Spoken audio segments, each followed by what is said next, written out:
Hello. So welcome back to my channel. Um, Today it is raining. You may or may not hear the rain outside, but I'm sort of glad that it rained because I like the rain. I like it when the weather is cool, but at the same time a little bit bummed out by the fact that our clothes were not sufficiently dried. So yeah, that was slightly disappointing. But we're gonna dry them again tomorrow. But anyway, it's raining right now, and therefore it is the perfect weather to read and also talk about books, which is something that I am going to do here now in this video. So I have 3 books that I want to talk about. Okay, these are the books, and so I'm going to start with this sort of like biggest dimension one first, because I finished this one first. This one is The Accidental Malay by Malaysian author Karina Robles Bahrin. So this book was published in 2022. When it was published, I've heard of it, and I was already quite interested in this book at that time because I thought that the premise was quite interesting. So this book is about Jasmine, a young woman who is slated to succeed her grandmother in becoming the CEO of her family's massively successful company, which deals with, among other things, bakwa business or pork jerky. This detail is going to be quite important in this book because this book will be dealing with the subject of race relations here in Malaysia. So this story takes place in Malaysia. Now, so while Jasmine is about to become this really, is about to ascend in her career journey, something basically happened in Jasmine's personal life. Now, on one side, she is facing a little bit of some relationship drama that she has, but that's not the main thing. The main thing is that the main thing concerns her parental background. So basically, Jasmine has always been raised by her grandmother, and she has never known her biological parents. All she knew was that her father has been killed long time ago, and her mother has always been absent. So one day she discovers that the identities of her parents. Apparently, her mother is a Malay Muslim, and when her father married her mother, her father converted into a Muslim as well. And so that sort of makes her, on a technicality basis, a Muslim. So by law, she's a Muslim. And that completely changes a lot of things. That knowledge totally upends her life because she has always been raised by her grandmother as a Chinese and also as a Christian. And on top of that, because she is about to become the CEO of a massively successful company, she is going to be a personage that is quite visible in the public eye. So when the knowledge of her background gets out there to the public, it sort of ends up creating or generating a lot of chaos among people out there, especially considering the fact that there's this woman who is supposedly a Malay Muslim is actually the boss of a company that sells pork jerky. So the book pretty much shows us how Jasmine navigates this sort of chaotic situation, which is somewhat controversial, but at the same time, the way that this book treats that subject, and also how the plot unfolds, it does so in a way that is somewhat mildly outlandish. It doesn't try to take itself very seriously. Most of the characters in this book are portrayed as people that are highly flawed, somewhat comical.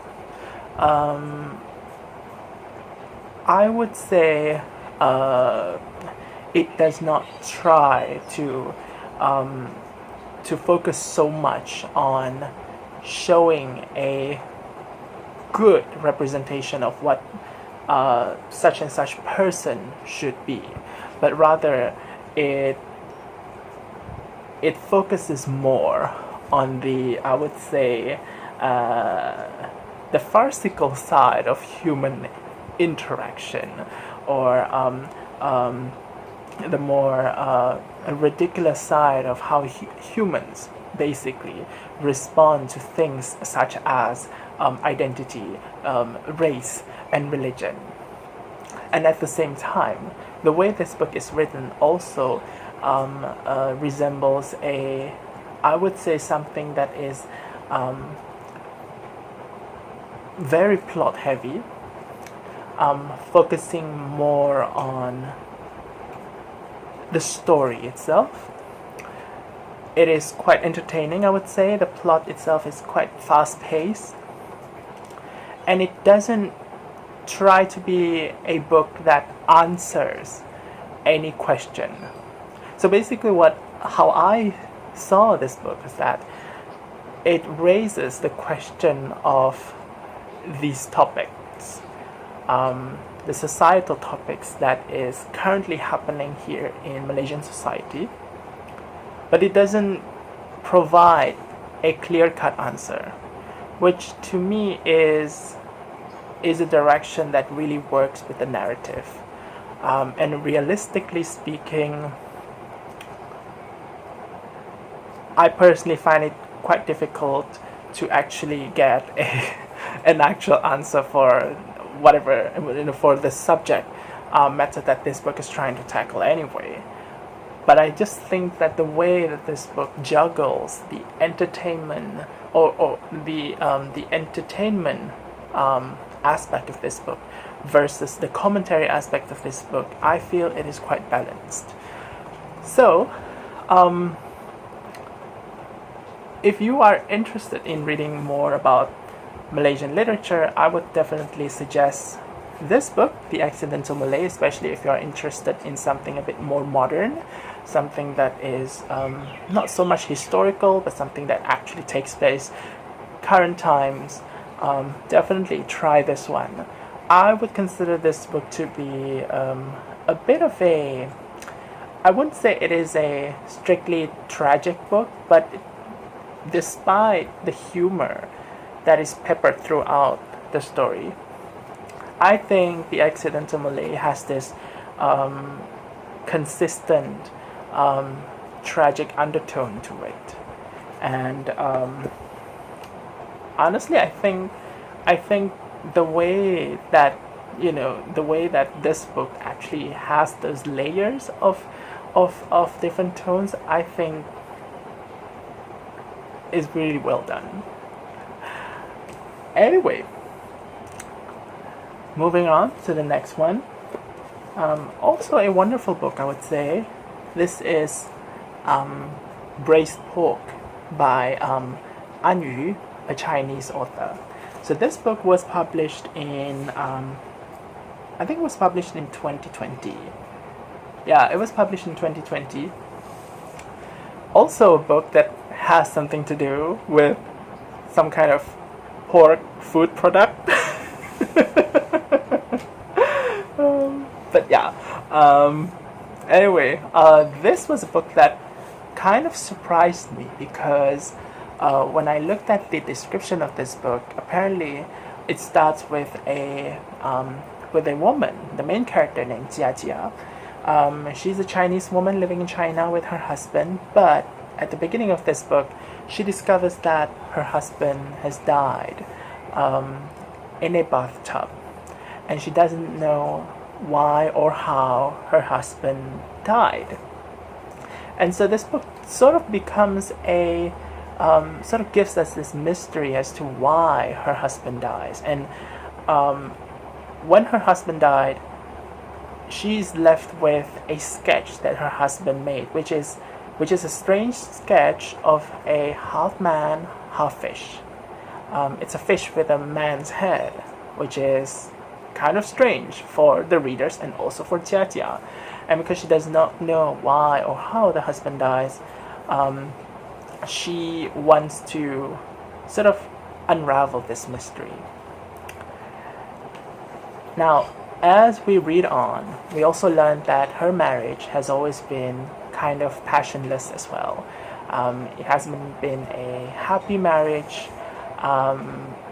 There were details that suggest that it is fairly loveless in some ways. And so we learn that Jia is a person who has been feeling trapped in some ways, not only in her marriage but also in her life. So this book would go into a direction where our main character embarks on a journey of some sort, and in that journey she would eventually discover stuff, and and that's as general and spoiler free I want to the details I want to give to you, because when I started reading this book, I went into it totally blind. I thought it was going to be some kind of a murder mystery, I mean, look at this. The cover has a bit of this red splatters. That would probably look like some kind of blood splatter, and that probably suggests some kind of gruesome murder going on. Maybe there will be some kind of murderer. But will there be any murderers in this book? Well, I don't know. Well, actually, I do know, but I just don't want to tell you. But yeah, this book has a bit of that journey and return kind of a plot line, which is kind of like a plot line that I personally enjoy, if it's done well, of course. And I think in this book it is done well. This book also incorporates a bit of magical elements into it. Some might describe it as magical realism. I'm not sure if I want to use that term to describe the magical elements in this book. But definitely I think that the magical elements blend well with the narrative of this book as well. I would say this book has the elements of both mystery and also the journey. And so in a way this book sort of transcends genre labeling convention, in my opinion.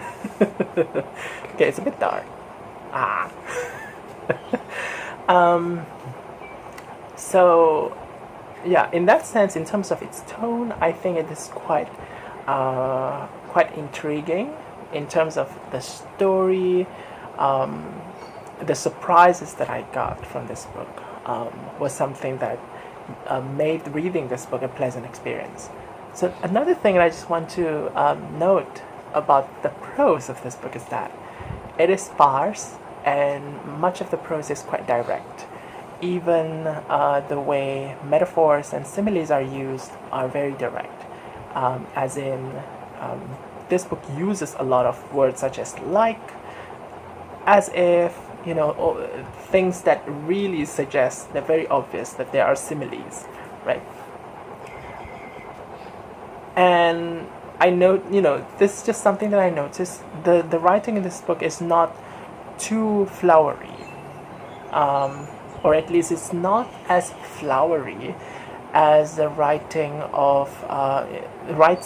that you would usually see in a typical English contemporary literary fiction.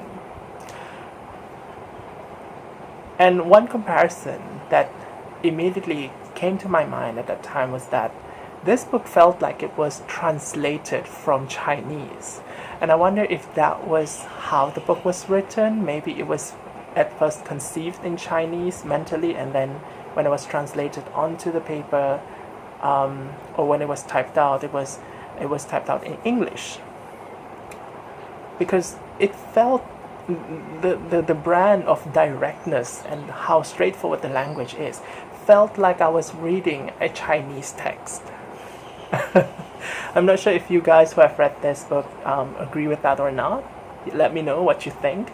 But that was definitely my thought when I was reading this book, and I felt that was kind of refreshing because I didn't feel bogged down by the floweriness of the text. Because we have magical elements in here, but even the magical elements are described to us in this like very direct way. Everything was just really direct, very I wouldn't say emotionless, but it was it wasn't like dancing around words, you know. It wasn't beating around the bush. It was whatever that was felt by the characters. That was what was described. Even dialogues were direct also, to the point that they may seem rude. But really it just felt like it was a translation of a Chinese text. Yeah, but that's just my impression. Maybe, you know, the actual conception of this novel wasn't really like that. Yeah, but that was just the vibe, and I really enjoyed that. You know, it kind of felt different. You know what I mean? Yeah, it's nice. So yeah, Braised Pork by An Yu was another lovely book in this recent reads.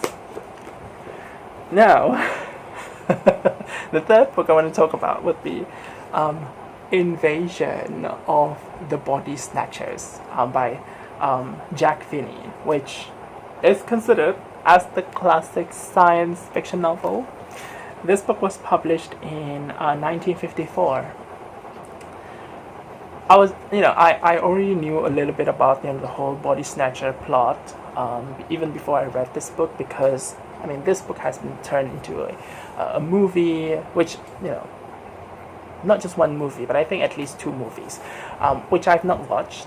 But you know, the whole plot line of people getting replaced by some aliens, it is something that some of us probably know about through pop culture, right? But finally, I've read this book, and I don't know why. Maybe it's because it was labeled as a classic science fiction. I had some kind of expectation, a higher expectation on this book, and unfortunately, I was quite disappointed. So this book is about a doctor who lives in a idyllic small American town in California. His name is Dr. Miles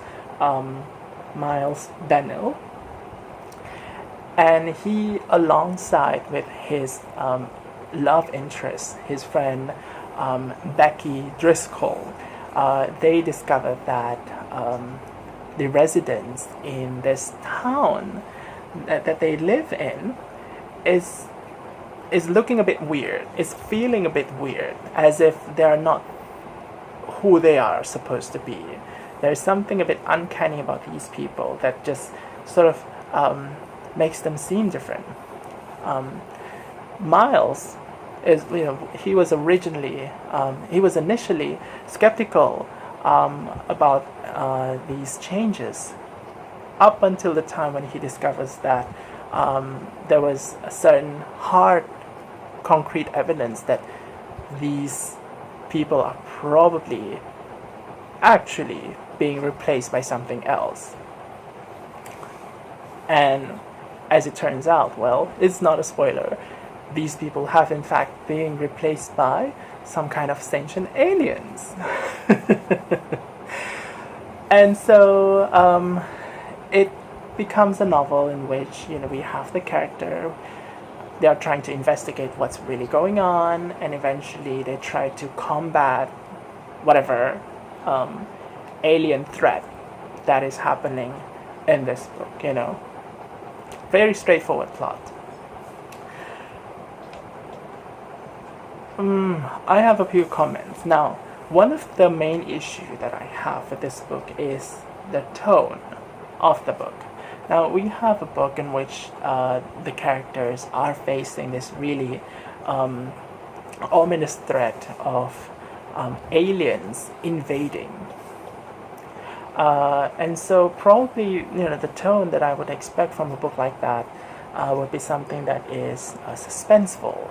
I should feel at least a bit of, the sense of being ominous. Something scary is happening, right? At least there has to be. Well, there is a bit of mystery vibe to it as well. But I was just not getting enough of it. I didn't feel that this book was suspenseful enough. I didn't feel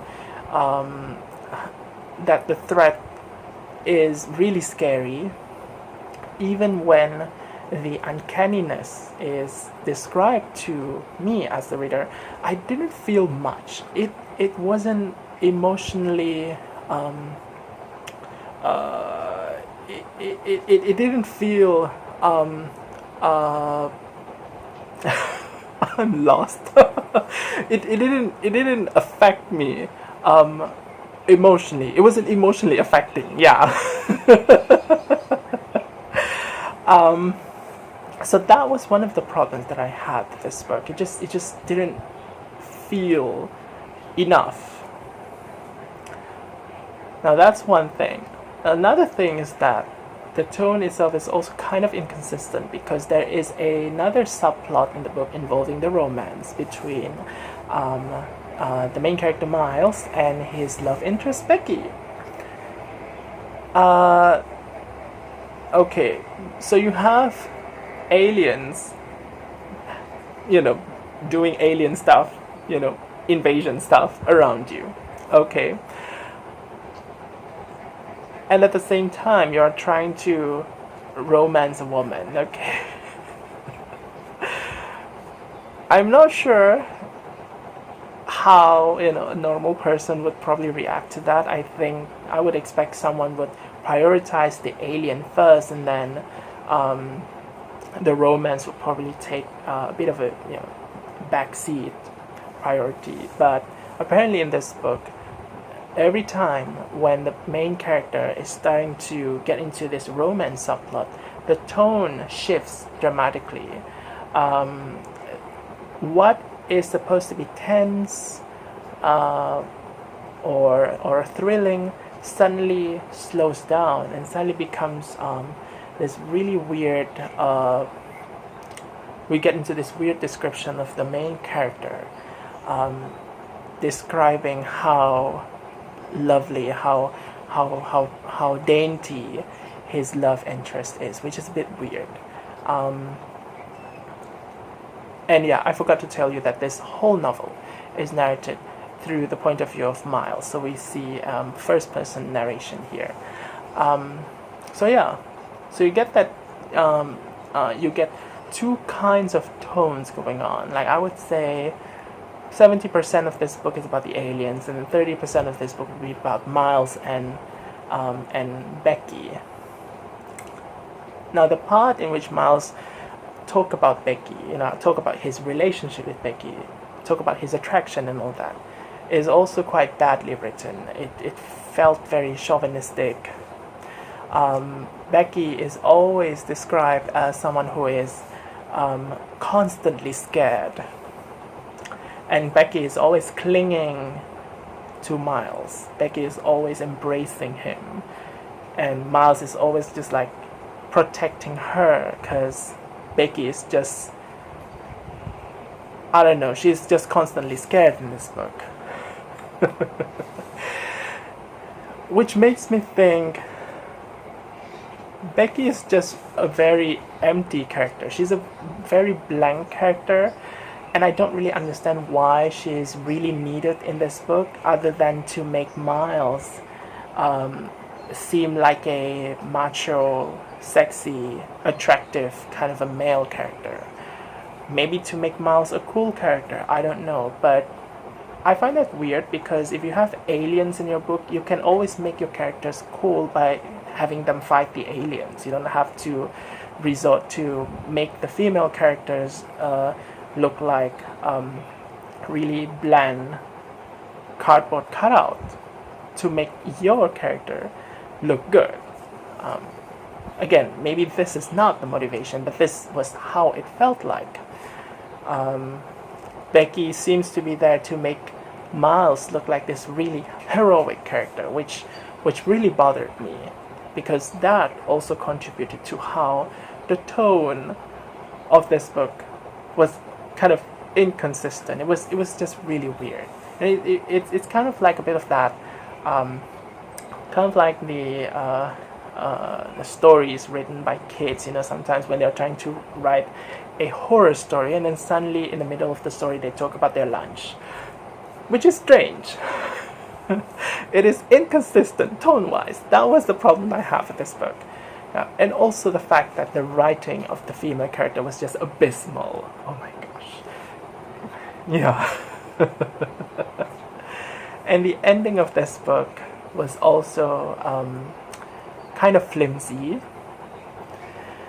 And at some point while I was reading this book, I was just so annoyed by the main character. He doesn't do much. He just seems kind of incompetent, and at the same time he also seems to be obsessed with his relationship with his lady friend. That I would say at some point I find myself siding with the aliens. And really, when you read this book, you also get to hear justification as to why these aliens coming to Earth to do the invasion. And based on their description, it doesn't feel like these aliens were like really evil or something. They're just doing their own thing. They're just trying to exist. And that is also where another reason why I didn't like this book come. Because for a book like this, I feel like it is trying to portray one side as good and another side as bad. I mean, if it's trying to portray both sides as, just doing their own things, no good, no bad, just gray, well, maybe that's a possibility, but I don't think that was what this book was trying to strive for. It was trying to strive for a binary of one side good, one side bad. Humans good, aliens bad. And based on the ending, it really wants to highlight, like, the humans are really the good guys and the aliens are the bad guys. But I just didn't feel like the aliens are really bad guys in this book. And the aliens was just trying to, they were just doing their own stuff. There are certain moments in which the aliens, when they're trying to talk about themselves, appear like some kind of mustache twirling villain, but I don't know, I was just not convinced. But maybe that's just me. I'm never really being, I've never really found myself in this camp that thinks that human is the center of the universe, This kind of exceptionalism that, to me, it's just kind of weird. And I feel like this book really, I think it tried, the way that it makes you feel connected to it, is if you believe in the